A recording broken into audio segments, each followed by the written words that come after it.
Study habit section में आप सभी का स्वागत है। आज का जो हमारा टॉपिक रहेगा वो होगा ओएसआई मॉडल की 6th layer which is presentation layer. Presentation layer क्या होती है, कैसे ये काम करती है, कौन से इसके फंक्शंस हैं, ईच एंड एवरीथिंग इस वीडियो में डिस्कस करने जा रहे हैं। वीडियो के साथ बने रहिए। तो चलिए वीडियो को स्टार्ट करते हैं और देखते हैं प्रेजेंटेशन लेयर का डायग्राम कि किस तरह से वर्किंग करता है। अब देखिए, जो प्रेजेंटेशन लेयर होती है उससे एक प्रीवियस लेयर और उससे एक नेक्स्ट लेयर। प्रीवियस लेयर कौन सी होती है प्रेजेंटेशन लेयर से? Application layer. और उससे नेक्स्ट लेयर कौन सी आती है? Session layer, right. यानी कि जो हमारी प्रेजेंटेशन लेयर है वो एप्लीकेशन लेयर और सेशन लेयर के बीच में काम करती है, ठीक है। बेसिक फंक्शन क्या होगा जैसे बाकी सब लेयर्स का था कि अपने से प्रीवियस से डेटा लो और अपने से नेक्स्ट लेयर को डेटा प्रोवाइड कर दो, यही चीज थी। तो कैसे होगी ये? सबसे पहले यहाँ पर है एप्लीकेशन लेयर। एप्लीकेशन लेयर के पास क्या है? डेटा, ठीक है। ये एप्लीकेशन लेयर के पास कौन सा डेटा है? जो यूजर ने एंटर किया। अब प्रेजेंटेशन लेयर का यहाँ पर काम क्या है? वो हमारे जो डेटा है उसको एक्चुअल में एनकोड करेगा, एनक्रिप्ट करेगा और एनक्रिप्ट करेगा, कंप्रेस कर देगा।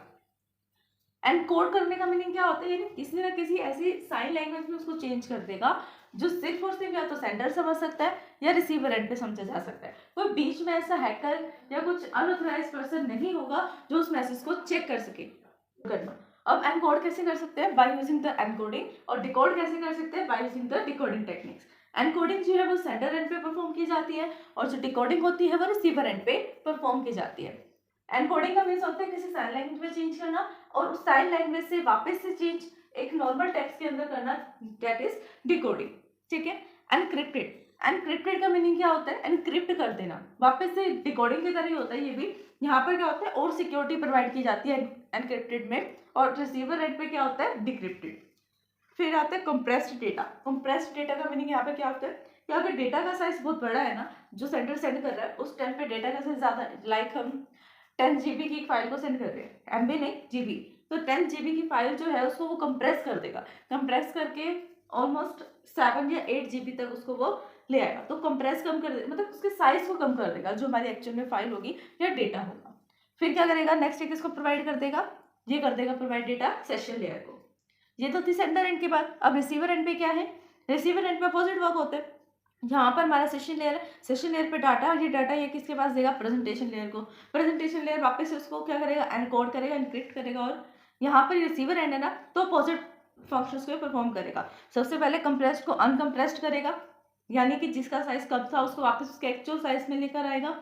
एनक्रिप्टेड करेगा, एनक्रिप्ट रिसीवर एंड पे हुआ है तो यहाँ डिक्रिप्ट करेगा। अब जो सेंडर एंड में एनकोड हुआ है तो रिसीवर एंड पे डिकोड होगा। तो यहाँ पे कौन से फंक्शन परफॉर्म होंगे? सेंडर एंड पे एनकोड, एनक्रिप्ट और कंप्रेस डेटा परफॉर्म होगा, और रिसीवर एंड पे डिकोड, डिक्रिप्ट और अनकंप्रेस डेटा परफॉर्म होगा। फिर ये किसको मिल जाएगा डेटा? एप्लीकेशन लेयर को। On with the syntax and semantics of the information. जो प्रेजेंटेशन लेयर होती है उसका मोस्टली फोकस किसके ऊपर होता है? जिसका मेन कंसर्न होता है सिंटैक्स और सिमेंटिक्स पर होता है। सिंटैक्स लिखने का आपका तरीका क्या है मैसेज को, that is syntax. And semantics यानी किस टाइप की इसमें कुछ मिस्टेक तो नहीं है, ग्रामेटिकल या किसी भी टाइप की कोई मिस्टेक ना हो, यानी कि मैसेज आप कुछ और सेंड करना चाहते हैं, मैसेज सेंड कुछ और हो रहा है, दैट इज सिमेंटिक एरर्स, ठीक है। तो सिंटैक्स और सिमेंटिक्स पर मेन फोकस रहता है प्रेजेंटेशन लेयर का of the information. Two systems यानी टू कंप्यूटर सिस्टम्स के बीच में जब ट्रांसफॉर्मेशन होता है उस टाइम पर सिंटैक्स और सिमेंटिक्स के बारे में कंसर्न करता है ये presentation layer. It act as a data translator for the network. ये नेटवर्क के लिए एज अ डेटा ट्रांसलेटर की तरह काम करता है। टॉपिक है डेटा ट्रांसलेटर किसे कहा जाता है, कौन सी लेयर को कहा जाता है, ये कंपल्सरी क्वेश्चन में भी आ सकता है। तो ये जो छोटे छोटे पॉइंट्स होते हैं लाइक बस बैकबोन केबल किसे कहा जाता है, और डेटा ट्रांसफर किसे कहा जाता है, कौन सी ऐसी लेयर है जो हेडर और ट्रेलर दोनों साथ में ऐड करती है, इन सब चीज़ के जो स्मॉल स्मॉल इंटरनल क्वेश्चन आते हैं ना, वो आ जाते हैं मोस्टली शॉर्ट क्वेश्चंस में, ठीक है। 1 मार्क्स या 2 मार्क्स तक क्वेश्चन वो दे देते हैं कि जो डेटा ट्रांसलेटर लेयर है उसके बारे में थोड़ा डिस्क्राइब कीजिए। तो कौन सी है data translator layer? Presentation layer. It is a layer that a part of operating system that convert the data from the presentation format another format, ठीक है। अभी देखिए ये क्या कह रहा है कि जो ये हमारी लेयर है प्रेजेंटेशन लेयर, उसका एक्चुअल में काम क्या है यहाँ पर कि जो ऑपरेटिंग सिस्टम है उसी का एक पार्ट है प्रेजेंटेशन लेयर। ऑपरेटिंग सिस्टम का ही एक पार्ट क्या है? प्रेजेंटेशन लेयर है। जो भी चीज हम, जैसे सॉफ्टवेयर है, सॉफ्टवेयर में हमने कोई फाइल क्रिएट की या कोई हमने पीपीटी बनाई, सपोज करो प्रेजेंटेशन बनाई एक पीपीटी, उस पीपीटी पीपीटी को एज डिकोडेड फॉर्म में, एनक्रिप्टेड फॉर्म में और कंप्रेस्ड फॉर्म में लेकर आने का काम कौन करता है? प्रेजेंटेशन लेयर करता है। कि जो ये प्रेजेंटेड डेटा है जिसको ह्यूमन रीड कर पा रहा है उसको हम अनप्रेजेंट डेटा में किसी अनदर फॉर्मेट में चेंज कर दे जिसे कंप्यूटर और नेटवर्क रीड कर सकें। Presentation layer is also known as syntax layer. ये देखिए नेक्स्ट नेम भी आया प्रेजेंटेशन लेयर का कि प्रेजेंटेशन लेयर को हम सिंटैक्स लेयर भी बोलते हैं। ठीक है, functions of presentation layer. Presentation layer की कौन से फंक्शंस हैं? फर्स्ट फंक्शन आता है ट्रांसलेशन, ट्रांसलेट कर देता है हमारे प्रेजेंटेड डेटा को किसी अनदर फॉर्म में, यही प्रोसेस है। The process is system to exchange the information form of character, strings, number and so on. ये एक ऐसा प्रोसेस है जो टू कंप्यूटर सिस्टम्स या मैनी सिस्टम्स के बीच में काम करता है to exchange the information in the form of character. जो किसी भी इंफॉर्मेशन को आपस में एक्सचेंज कर रहे हैं, किसकी फॉर्म में एक्सचेंज कर रहे हैं? कैरेक्टर स्ट्रिंग की फॉर्म में, यानी कैरेक्टर फॉर्म में, स्ट्रिंग फॉर्म में और नेम एंड सो यानी नंबर एंड सो। अल्फाबेटिक और न्यूमेरिकल फॉर्म में यहाँ पर डेटा जो है वो शेयर किया जा रहा है। ठीक है, it convert the data from sender dependent format into the common format, it changes the common into receiver and. ये देखिए क्या कहना चाहते हैं, सेंडर कौन होता है? सेंड करने वाला। रिसीवर कौन होता है? जिसको मैसेज मिलेगा रिसीव करने वाला। अब जो सेंडर एंड है, सेंडर एंड पे एक पीपीटी बनाई है यूजर ने, तो उस पीपीटी को उसे कहाँ पे शेयर करना है? रिसीवर के पास ट्रांसफर करना है। तो ये ट्रांसफर कैसे होगा? तो यहाँ पे काम होता है प्रेजेंटेशन लेयर का, वो ट्रांसलेट करता है जो सेंडर एंड है उस सेंडर एंड पर प्रेजेंटेशन फॉर्मेट को किसी अनदर फॉर्मेट में चेंज कर देगा, किसी ऐसे फॉर्मेट में जिसको नेटवर्क रीड कर सकता है, हार्डवेयर के कंपोनेंट्स रीड कर सकते हैं, सॉफ्टवेयर रीड कर सकता है। ठीक है, बाकी सब लेयर रीड कर सकते हैं। एक अनदर फॉर्मेट में चेंज कर दिया, देन जैसे ही रिसीवर एंड पे पहुंचेगा तब भी आपका अनदर फॉर्मेट है। रिसीवर एंड से पहुंचने के बाद रिसीवर क्या करेगा? जो रिसीवर साइड की प्रेजेंटेशन लेयर होगी वो इसको डिकोड करेगा, डिक्रिप्ट करेगा और अनकम्प्रेस करेगा, जिससे जो रिसीवर एंड की एप्लीकेशन लेयर है वहां पर यूजर जो है एक्चुअल में डेटा क्या सेंड हुआ है उसके पास वो सीन कर सकता है। तो यहाँ पर इसलिए यही बोला है कि जो सेंडर एंड पे फॉर्मेट है उसको एक कॉमन फॉर्मेट में चेंज कर देता है, और जब वो आपका डेटा रिसीवर तक पहुंच जाता है तो उसको कॉमन डेटा से वापस से ओरिजिनल डेटा में चेंज कर देता है। और इसी प्रोसेस को हम यहाँ पे क्या बोल रहे हैं? ट्रांसलेशन। एनक्रिप्शन का मीनिंग क्या होता है? Encryption is needed to maintain the privacy. Encryption की जरूरत हमें क्यों होती है? ताकि हम प्राइवेसी को मेंटेन करके रख सकें, जो हमारी सिक्योरिटी है, प्राइवेसी है।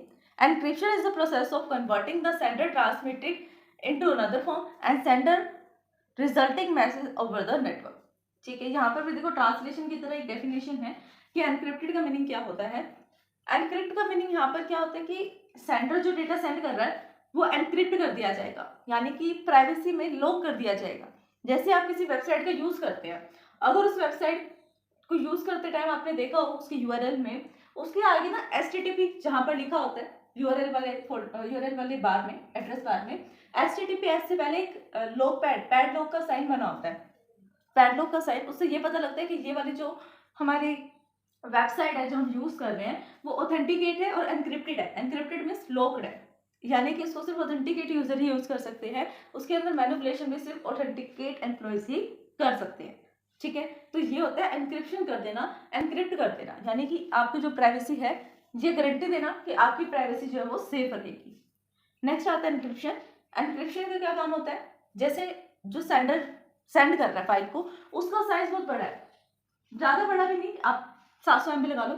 ठीक है, 700 MB साइज है, उसको कंप्रेस करके 600 या फिर 550 तक कौन ले जाता है? कंप्रेस डेटा, यानी कि हम उसके साइज को कम कर देते हैं। डेटा एक्चुअल में उतना ही रहेगा जितना सेंडर ने सेंड किया है, बट वो हमारे अकॉर्डिंग होगा, हमारी आई व्यू से जो उसमें चेंजेस हुए वो हम नहीं देख सकते। कंप्रेस डेटा की वजह से वो सिर्फ कंप्यूटर ही समझ सकता है कि कंप्रेशन प्रोसेस के टाइम पर क्या होता है।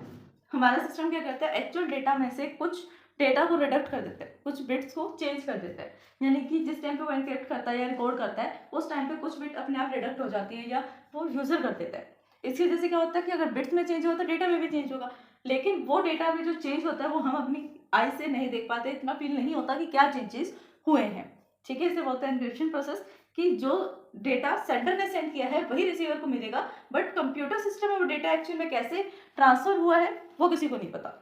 ठीक है, तो data compression is the process of compressing the data such that it reduce the number of bits be transmitting. देखिए इसने लिखा भी है कि कुछ बिट्स को ट्रांसमिटिंग के टाइम पर ये रिड्यूस कर देता है, यानी रिडक्ट कर देता है।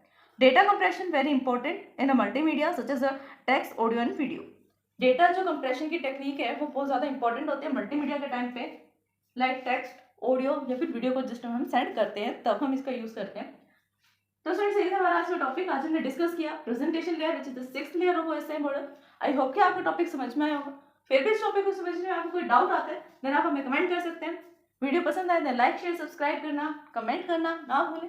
आपने सब्सक्राइब कर दिया है तो अपने फैमिली में अपने फ्रेंड से सब्सक्राइब करवा सकते हैं। Thanks for watching my video.